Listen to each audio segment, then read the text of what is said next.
Penyidik Satuan Reserse Kriminal Polrestabes Makassar, akhirnya menetapkan 5 orang tersangka terkait meninggalnya 2 pelajar dan 1 mahasiswa akibat diduga minum minuman keras oplosan pada Selasa tanggal 21 Februari lalu.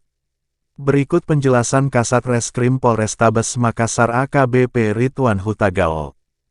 Sudah menetapkan 5 tersangka. Ya, 5 tersangka yang dimana pertama nama Ade, yang dimana di sini perannya dia membawa alkohol 96%, kemudian dia meracik dan membagikan minuman oplosan alkohol tersebut dengan campur Coca-Cola.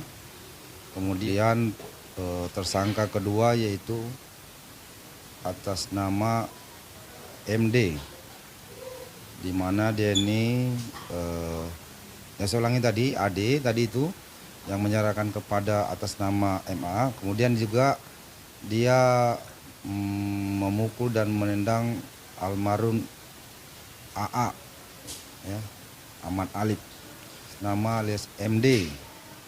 Ya, ini peranannya meracik dan membagikan alkohol 96% campur Coca-Cola di sekolah tempatnya si almarhum bersama almarhum minum.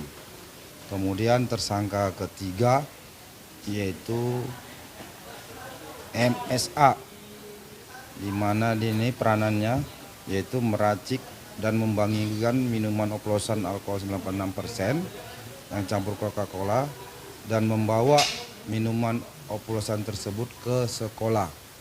Kemudian tersangka keempat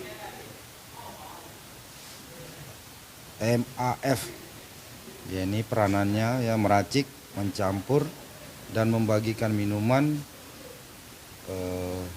bersama saudara Ade di atas di rumah kos TKP 3. Kemudian tersangka kelima MAA, yang dimana Denny meminta menyediakan minuman alkohol tersebut. Ini kelima tersangka yang sudah kita tetapkan. Kemudian pasal yang akan kita terapkan yang tadi yaitu tentang perlindungan anak, yaitu ancaman hukuman 15 tahun, pasal 80 ayat 3 ayat 1 2 Jonto 76C Undang-Undang RI nomor 35 tahun 2014.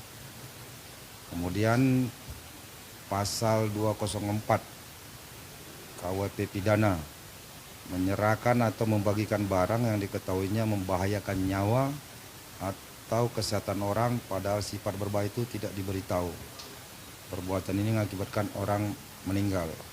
Ancaman hukuman seumur hidup atau pidana selama 20 tahun. Kemudian pasal 205 ayat 2 karena kealpaan, ancaman hukuman 1,4 tahun. Demikian informasi berita seputar Sulsel. Ikuti terus channel YouTube kami dan jangan lupa like dan subscribe. Terima kasih.